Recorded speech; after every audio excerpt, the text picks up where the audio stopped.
절하게 하며 아직도 떠나지 그의 해가 떨어져서 그에게 수치 신심을 당하게 하였느니라. 그 남은 자는 그들의 대적에 붙이리라. 여호와의 말씀이니라. 아멘. 우리 하나님이 한번 작정하시면 누구도 막을 수가 없답니다. 하나님이 축복을 하시는 것도 하나님이 축복하신다 하면 저주를 하려고 해도 저주할 수가 없어요. 민수기에 발락과 발람 이야기. 발람을 불러가지고 저주하게 하려는데 저주가 안 돼요. 축복의 말만 나와요. 또 하나님이 저주하시면 그 누구도 그 저주를 막을 수 없어요. 하나님이 저주하시는데 축복으로 바꾼다. 그렇게 할 수가 없어요. 이 15장 그 앞에 1절에 모세와 사무엘이 내 앞에 섰다 해도 내가 내 백성을 향한 심판을 내가 그만두지 않겠다. 내가 그대로 심판하겠다. 말씀하는데 이게 뭘 의미하는지 생각해 보세요. 어떻게 하든지 하나님께 잘 보여야 한다. 하나님께 잘못 보이면 끝이다는 겁니다. 이 교회 예배당에 와서 예배하는데 또 예배 끝나고 일상에서 생활하는데 하나님이 안 보이니까 하나님이 없는 것처럼 여기면서 사는 성도들이 적지 않습니다. 근데 하나님이 여기도 계시고 저기도 계시다면 하나님 눈에 드는 그런 은행을 해야 하는데 여러분은 어떠신지 하나님 보시기에 괜찮으신지 한번 돌이켜보는 시간이 되었으면 해요. 예레미야 때 남유다가 성경 구약에서 이스라엘이라 하면 우리가 말하는 이스라엘 전체를 말하기도 하고 이스라엘이 남쪽, 북쪽으로 남북이 분단되었을 때는 이스라엘과 유다 이러면 그 이스라엘은 북쪽에 북이스라엘이고 유다는 남쪽에 남유다를 의미합니다. 성경도 그렇고 저도 때로는 이스라엘 그리고 유다 퉁쳐가지고 그냥 이스라엘이라 이야기하기도 해요. 그러나 가끔은 이스라엘과 유다 이럴 때는 남북을 이렇게 따로 지칭하는구나 그렇게 생각하세요. 예레미야는 이제 남유다 사람이에요. 이미 북이스라엘은 망했어요. 남유다 때 남유다가 죄와 허물로 하나님께 크게 책망받죠. 책망받고 또 책망받아요. 여러 선지자들이 와가지고 지적을 해요. 특히 예레미야에서는 그 이스라엘의 남유다의 문제를 구체적으로 반복해서 강조하면서 지적해요. 예레미야서에서 가장 인상적인 구절이 2장 13절에 남유다가 하나님께 크게 두 가지 악을 행했답니다. 하나는 생수의 근원이신 하나님을 버렸답니다. 생명이신 하나님을 버렸다는 겁니다. 그렇게 버려놓고는 뭘 했느냐? 스스로 웅덩이를 팠는데 이 웅덩이가 물이 고이지 않는 웅덩이. 밑 빠진 독에 물 붓기. 우리말하고 똑같습니다. 그 터진 웅덩이를 만든 거예요. 말하자면 자기 힘으로 아둥바둥 그렇게 살았다 하는 겁니다. 그렇게 아둥바둥 살지 마. 아무리 아둥바둥해도 물이 고이지 않는 것처럼 인생이 무의로 헛되다 하는 겁니다. 왜 그렇게 되었나? 그 하나님을 떠나. 하나님을 떠나다 할 때 교회만 나온다 이런 의미가 아니고 하나님을 떠난다 하면 죄악으로 간다는 겁니다. 하나님을 떠나는데 죄악으로 안 가고 중간에 있다 이런 법이 없어요. 하나님을 떠나면 죄악으로 갑니다. 죄악을 떠나면 하나님께로 가는 겁니다. 하나님이 이런 남유다, 그 남유다의 수도가 예루살렘이죠. 그래서 예루살렘을 전체 남유다로 통칭하기도 합니다. 유다, 예루살렘 구분하기도 하고 그냥 유다 혹은 예루살렘 하나만 말을 해도 똑같아요. 특히는 이제 예루살렘만 이제 언급할 때, 그 이름 언급할 때는 예루살렘이 가지고 있는 그 역사성이 있죠. 그 아브라함의 모리아 성부터 다윗 성 이야기, 그 역사가 주는 의미 있죠. 그걸 강조하는 것이고 또 역사만이 아니고 그 예루살렘이 그 앞으로 이제 메시아가 와서 새 예루살렘을 이제 건설하는 그런 메시아 대방까지도 들어가 있어요. 하나님이 이런 남유다 그냥 놔두지 않고 예레미야와 같은 선지자들을 보내십니다. 이런 선지자들을 계속해서 예레미야 전에도 보내셨어요. 미가라고. 미가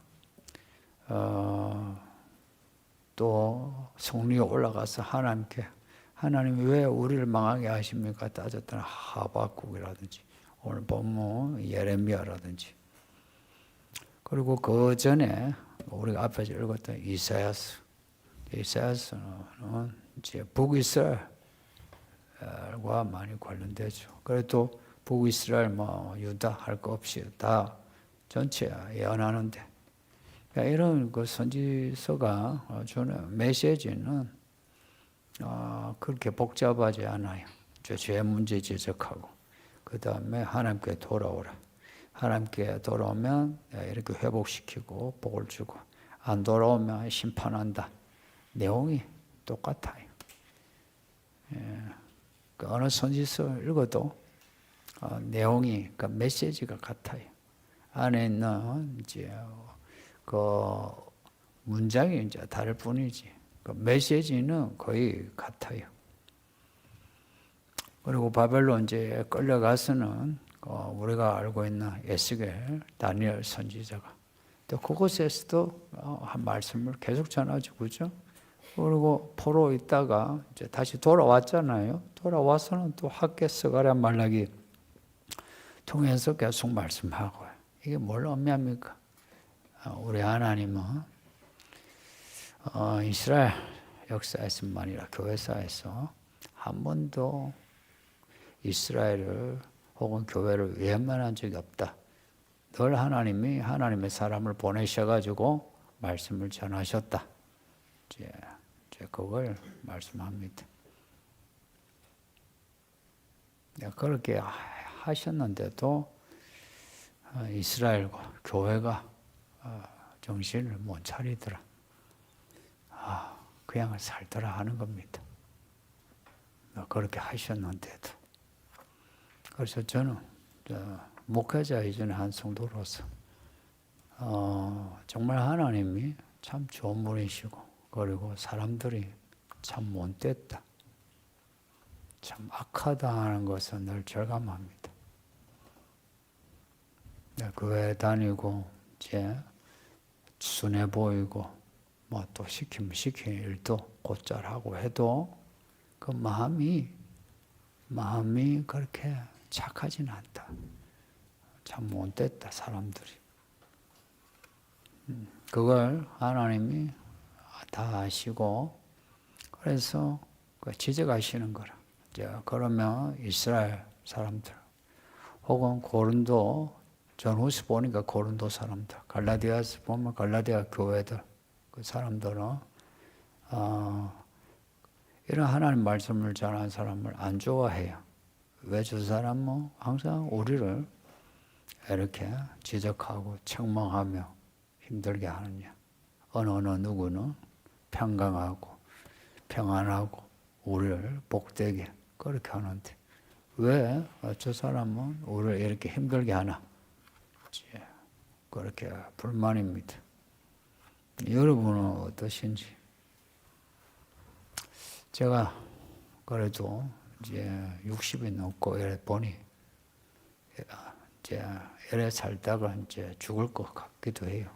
여기에 이제 먼저 죽을 사람도 있고 여기에 젊은 여러분도 갑니다. 그래서 이제 생각이 이래요. 죽는다 하면 여러분이 나의 죽음과 내 삶을 결산하거나 내 죽음을 결정하지는 않죠. 하나님밖에 없는데 여러분에게 크게 잘 보일 건 없구나. 하나님께 잘 보여야 되는 게 이게 상책이구나. 그런 생각이고요. 이제 그런 생각 가지면서 저 자신도 많이 참 지금 갈라디아서 읽고 있는데 어리석도다 이런 탄식이 나오는데 뭐 저 자신에 대해서도 참 바보같이 살구나 하는 점도 있는데 여러분도 이래 보면 참 바보 같다 하는 생각 들 때가 많습니다. 너무 타인에 대해 의식하고 비교 열등, 비교 우월을 가지고 있고 사실 그런 거 헛된데 그런 거 참 헛된데 우리가 자꾸 헛된 세월을 보냅니다. 오늘 본문 5절에 예루살렘아 너를 불쌍히 여길 자 누구냐? 너를 위해 울 자가 누구냐? 너에게 안부를 물을 자 누구냐? 이제 이렇게 물으세요. 뭐 답은 아무도 없다.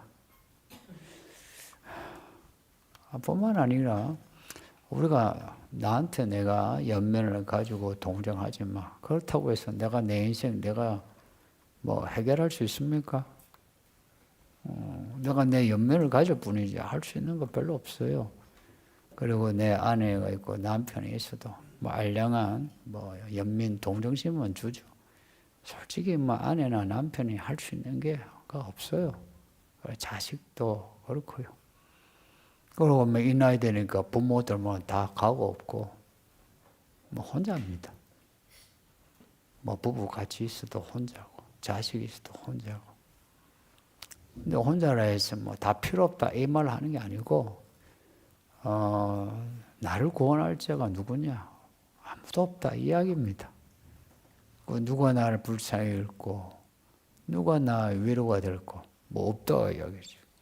여기에 없다 한데 이제 아무도 없는데 딱 한 분을 우리가 말한다면 하나님밖에 없는 거예요. 하나님밖에 없는데 그러니까 하나님 빼면은 솔직히 여러분 자신을 진짜 불쌍히 여긴 사람은 그래 없습니다. 참 위로되는 사람 없습니다. 하나님밖에 없습니다. 그 하나님 떠나 터진 웅덩이에 판 이 유다 예루살렘 사람들 보고 그렇게 해서 너희를 불쌍히 여기고 너희 위로해 주나 말하자면 뭐 도움이 될 자가 있더냐? 없는 거예요. 그 남유다 같으면 한때 아수르에게 붙었다가 또 한때 애굽에 붙었다가 또 한때 바벨론에 붙었다가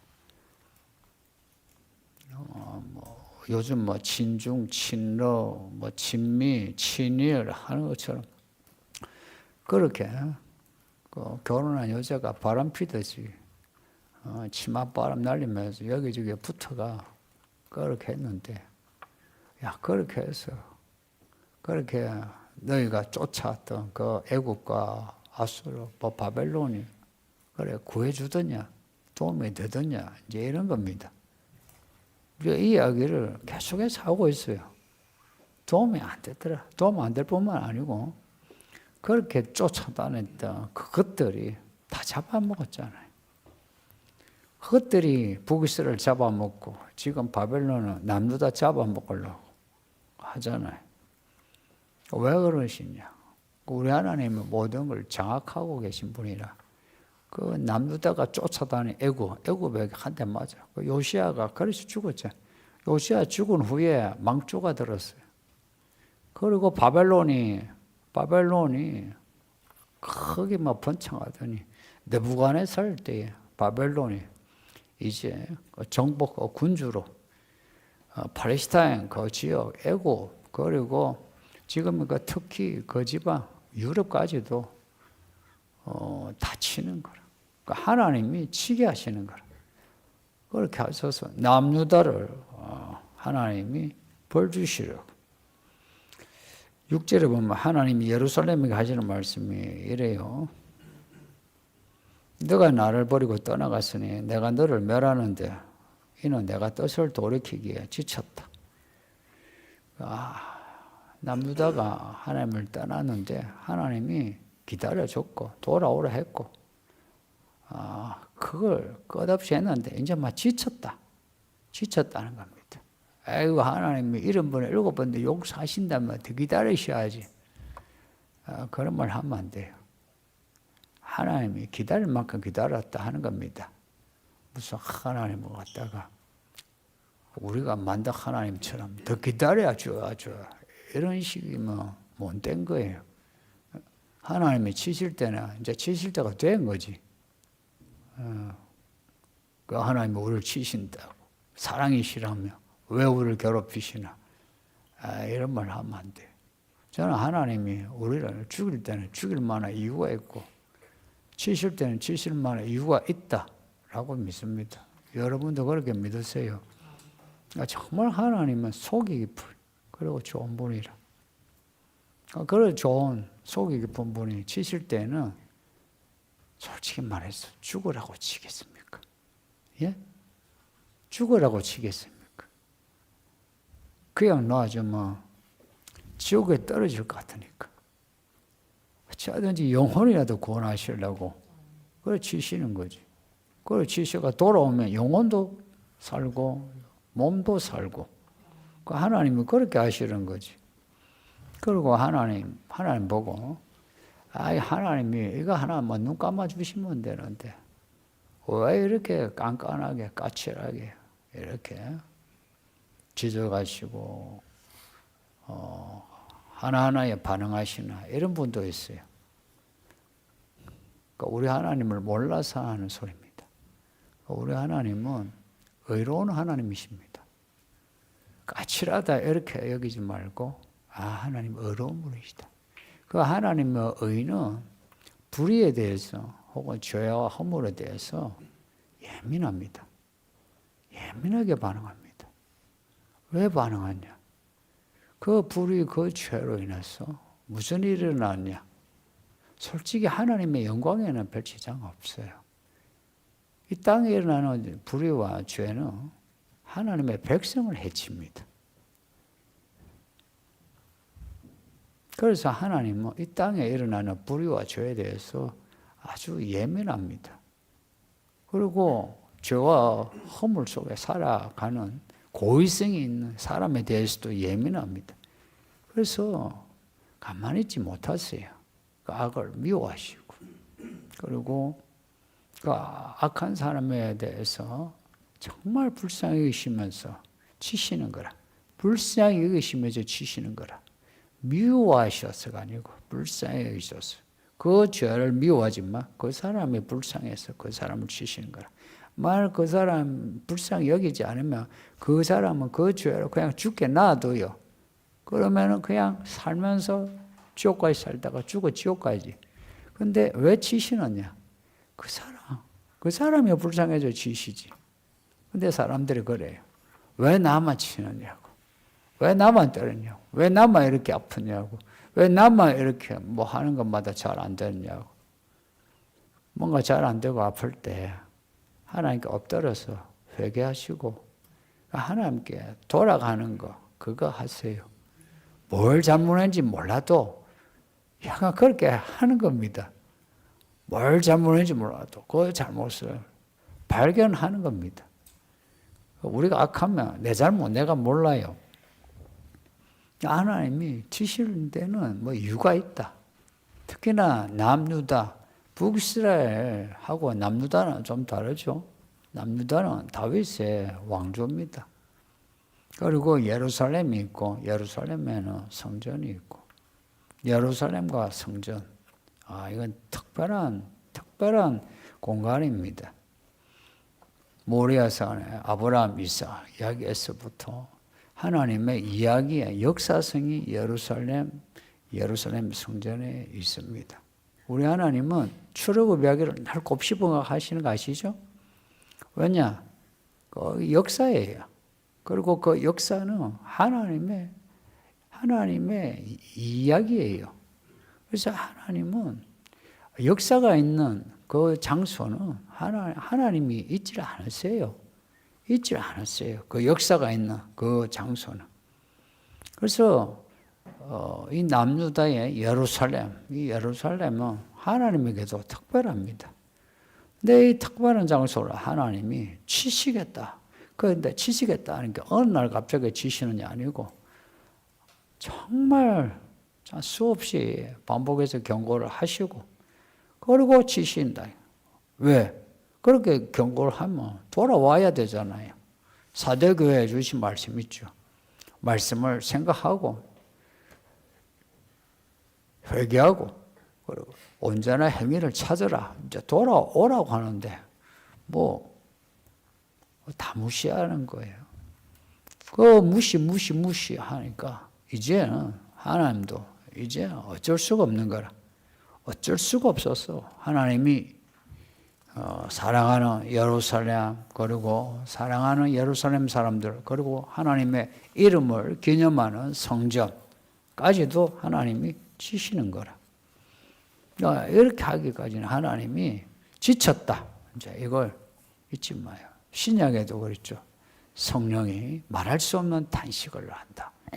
우리가 하도 기도를 안 하니까 성령이 말할 수 없는 탄식을 한답니다. 이해됩니까?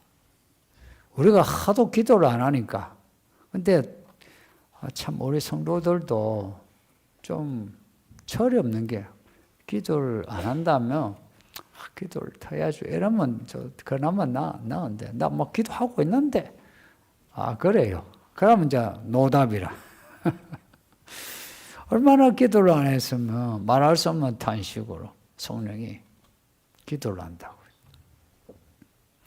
하나님이 예루살렘 어떻게 말하시나 7절에 보니 내가 그들을 그 땅에 여러 성문에서 키로 까불러 그 자식을 꺼내서 내 백성을 멸하였다. 우리 하나님이 그 땅의 여러 성문에서 여러 도시에 성에서 혹은 예루살렘 성에 있으면 문들이 많잖아요. 그 모든 성의 문들을 통해서 하나님이 보내신 파멸하는 자 보내셔가 그들이 예루살렘 사람을 멸하더라 하는 겁니다. 그리고 여기에 멸하였다라고 이제 이 시제가 과거로 나오는데 이거는 예루살렘이 망하기 전에 주신 말씀이에요. 예루살렘이 망하기 전에 주신 말씀인데 멸하였다라고 과거형이 나와요. 과거형이. 미래형이 나와야 하는데 이제 이게 히브리어의 완료형의 특징이에요. 히브리어의 완료형. 영어나 우리 한국어하고 달리 우리 하나님은 말씀하시면 말씀하시는 걸 반드시 이루시죠. 그 말씀이 사건을 확증시키는 거라. 믿음은 바라는 것에 보이지 않는 것이 실상과 증거라. 그 말씀, 그거 생각해 보세요. 우리 하나님이 말씀을 하시면 그 말씀은 아직 시간이 안 됐을 뿐이지 하나님은 그 일을 반드시 이루신다는 거예요. 그 사건이 이미 확정되었어요.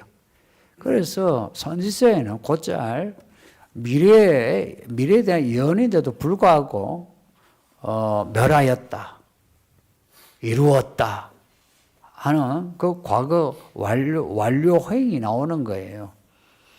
고로 그 자식을 끊어서 내 백성을 멸하였다는 거네. 이미 하나님이 이 일을 작정하시고 시간 되면 반드시 이루신다 하는 겁니다. 그래서 이 완료행이 심판과 관련해서 혹은 언약과 관련해서 자주 나와요. 그러니까 이런 겁니다.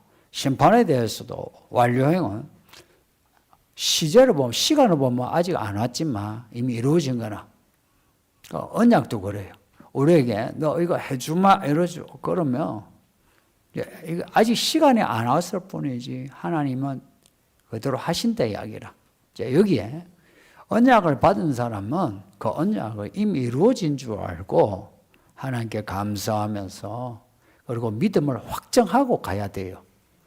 그리고 심판에 대해서 이렇게 말씀하시면 이제 그거 완료죠.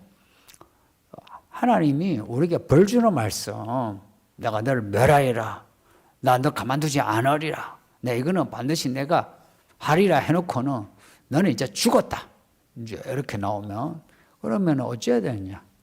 아직 시간이 멀었죠, 그렇죠? 근데 말씀은 확정적이라. 그럼 그 남은 시간이 뭡니까? 돌아갈 수 있는 기회라. 돌아가면 하나님이 심판을 유예하거나 안 하시거나 그렇습니다. 이거는 성경에 많아요. 성경에 참 많아요. 우리가 믿는 하나님이 이런 하나님이신 거라. 근데 참 우리 성도들이 하나님이 누구신지 어떤 분인지 이 아는 지식이, 아는 믿음이 참 아쉬운 거죠. 8절에 보면은 하나님이 예루살렘을 치신 이제 결과가 그들의 과부가 내 앞에 바다 모래같이 많아졌다. 과부가 많아졌다는 건 뭔지 아시죠? 남자들이 다 죽으니까 과부가 많아지죠. 왜 죽게요? 남자들 전쟁에서 이제 다 죽는 거죠. 남자들만 죽는 게 또 아니답니다. 아이들도 여자들도 다 죽어요. 내가 대낮에 밤을 지킬 자를 데려다가 그들과 청년들의 어미를 쳐서 놀람과 두려움을 닥치게 하였다. 9절에 보면 아들 7이 있는 집에 아들 7이 모두 죽게 되고 그 어미가 이 일로 충격을 받아서 기절하게 된다. 이렇게 말씀합니다. 아들 7이 있는 집에 이 아들들이 전쟁터에 나가서 다 죽었어요. 그 어미가 어떻게 했어요? 기절 초풍이지. 그런 일을 당한다 이야기입니다. 그렇게 평소에 자랑스러워하던 아들, 첫째 아들, 둘째 아들, 셋째 아들, 그 아들을 태양처럼 여기더란 겁니다. 태양처럼 여기는 이 아들이 그냥 어이없이 이제 죽는 거예요. 그 9절에 보면 아직도 대낮에 거의 해가 떨어졌어. 이런 일들이 밤에도 일어나고 대낮에도 일어나고 예루살렘의 공포 분위기입니다. 9절에는 칼만 이제 재앙으로 칼로 죽는 것만 나오지 사실은 이제 앞에 4절에 4가지 재앙이라고 칼 찢는 게 삼켜 멸하는 공중의 새, 땅의 짐승 이 4가지 다 포함해요. 성경을 읽으실 때에 앞에 3가지, 4가지 이렇게 나오죠. 그러면 3가지만, 4가지만 이게 아니에요. 이거는 예시인데 이제 대표로 예시입니다. 예를 들어서 갈라디아서 5장에 성령의 9가지 열매 이렇게 나오죠. 혹은 산상팔부 이렇게 나오죠. 그거는 산상팔부 9가지 열매 이렇게 이름을 붙이는 거 아니에요. 그렇게 나오는 거는 예시입니다. 예시. 그리고 이런 앞에 재앙이 이제 원래 성경 전체에 재앙을 대표로 이야기하면 칼, 기근, 전염병이에요. 이 3가지예요. 이 3가지인데 예레미야서에서 지금 4가지 재앙을 이제 언급하는 거예요. 이제 이런 경우는 3가지 재앙이 대표고 4가지 재앙은 예레미야서에 특화된 재앙의 종류다. 이렇게 보는 거예요. 그리고 그 재앙은 꼭 3가지, 4가지 이거 아니에요. 가끔 그렇게 여기는 분들이 많아가지고 그렇지 않다. 앞에 2절에 보면 죽을 자는 죽고 칼 맞을 자 칼 맞고 기권을 당할 자 기권 당하고 포로될 자 포로된다 말씀이 있거든요. 하나님이 치가지고 자 그런 겁니다. 하나님이 치면 아들 7이 있는데 7명 다 죽을 자 다 죽고 뭐 아들 셋 있는데 하나 죽을 집은 하나 죽고 말하자면 뭐 죽을 아들들 남자들 죽고 뭐 끌려갈 남자들 뭐 끌려가고 이런 겁니다. 요한계시록 보면 포로될 자 포로되고 죽을 자 죽고 이런 말씀 나오죠. 그겁니다. 하나님이 치실 때는 당하는 겁니다. 하나님이 치실 때는 당하는 게 믿음입니다. 예를 들어서 뭐 죽는 것만이 아니고 때로는 하나님이 이제 욥처럼 욥이 뭐 잘못은 없어요. 그런데 하나님의 특별한 경륜을 가지고 치세요. 그러면 치는데 왜 치냐 이렇게 하면 답이 없어요. 욥이 그랬잖아요. 왜 치시냐고 이렇게 했다가 답 없어요. 나중에 이제 욥이 정신 차리고 보니까 내가 이치에 맞지 않는 쓸데없는 말을 했다고. 내가 회개합니다 하고 내가 귀로만 듣다가 하나님을 눈으로 이제 보게 되었다고. 그러니까 하나님이 치실 때는 그냥 당하는 겁니다. 당하는데 아이고 죽네 하나님이 나를 버리셨다 이렇게 당하면 안 되고 다윗처럼 얻어 터져도 하나님이 나를 불쌍히 여기시며 나를 다시 회복시키리 이런 믿음이어야 합니다. 이런 전략을 배우셔야 돼요. 이거요 처세술입니다. 믿음으로 산다. 알고 보면 믿음의 길로 가는 처세술입니다. 그냥 배워야 해요. 우리가 주일에 읽고 있는 그 요한계시록 그 1장에 바로 이제 열자마자 1장 1절에 이 요한계시록의 내용이 무슨 내용인가 하니까 반드시 속히 될 일이라고 나옵니다. 반드시 속히 될 일이라. 그래서 요한계시록에도 그 시제가 좀 혼재되어 있어요. 그 요한계시록에 나오는 그 사건들은 과거로에 이루어진 일만 아니라 앞으로 이루어질 일에 대해서도 확정적입니다. 그러니까 그대로 이루십니다. 언제 오실지 몰라도 분명한 거는 이제 갈수록 모두가 마지막 때라는 것을 느끼게 하시는 겁니다. 저는 개인적으로 트럼프가 2차로 대통령이 될 때 안 되면은 조금 마지막 때가 조금 말하자면 좀 늘어날 것 같은 그런. 근데 트럼프가 되면은 이거 타이트하게 여기 진행이 될 것 같은. 네, 그런 이야기를 전에 제가 여러분에게 몇 번 했던 것 같아요. 앞으로 더 이 밀도 높게 일들이 일어날 것 같지 않습니까? 그 말은 시간이 가깝다는 겁니다. 그 마지막 그 D-Day가 가까울수록 밀도가 높아져요. 사건의 밀도가 높아져요. 그 7인의 이야기를 하시기 전에 7교회에 주는 편지, 그게 요한계시록에 있더라. 특이하지 않습니까?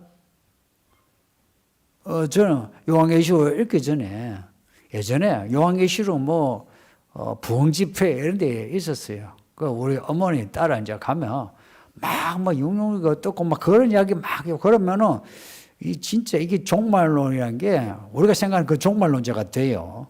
근데 개인적으로 성경을 이제 읽는데 성경을 요한계시록 1장부터 22장까지 읽는데 내가 들은 거하고 너무 다른 거예요. 너무 다른 거라. 그동안 이제 목사님들에게 배우고 들은 부흥에서 들은 거하고 너무 다르고 또 책에서 본 거하고 다르고 그래서 그냥 성경을 그냥 그 텍스트를 읽어 나가면서 내용만 정리를 해본 거예요. 내용을 정리를 몇 번을 했어요. 해보니까 이 말씀이 그냥 종말론이 아니고 마지막 때의 복음서라. 마지막 때의 복음서라. 마지막 때의 서신서지. 이게 무슨 신비로만 가득한 그런 종말론 이게 아니더라. 그래서 제가 요한계시록을 우리 성도들에게 시작한 겁니다. 일찍부터 하려고 했는데 하면은 겁먹을까 봐. 그래서 코로나 때, 야, 기회다. 약간 정말로 지금 분위기 몰아가기 참 좋았잖아요. 그래서 이제 시작한 건데, 읽으면서, 지금도 읽으면서도 하나님이 이미 확정하셨는데, 7교회에 이 편지를 주신 이유가 뭘까 하는 겁니다.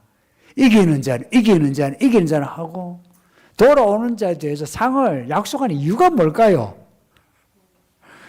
이미 종말에 대한 사건은 확정적인데 그 일이 우리에게 일어나기 전에는 우리가 구원받을 기회가 여전히 있다. 오히려 더 확실하게 구원하신다. 그러니 하나님께 빨리 돌아가는 겁니다. 그 돌아가는 것을 어렵게 여기시는데 이런 겁니다. 오늘 말씀에도 그렇죠. 5절에 누가 너 불쌍히 여기드노? 야, 누가 너 위로하드노? 누가 너 안부 묻드노? 아무도 없지 않나? 하나님밖에 없대. 이겁니다. 하나님밖에 없어요. 정말 하나님이 왜 내 인생에 위로가 될 자 없습니다. 자식 새끼 키워봐도 그냥 재미지. 내 인생에 내 영혼의 위로가 되지는 못해요. 아내가 있어도 그래요. 하나님만이 우리를 불쌍히 여기고 그리고 상원이야 괜찮나 물으시는 거라. 그런 사람 들어봤었어요? 괜찮나? 괜찮아 물으시고. 근데 내가 엄살을 한 번씩 부리면 그 엄살조차도 다 받아주시는 거라. 그래 힘들지.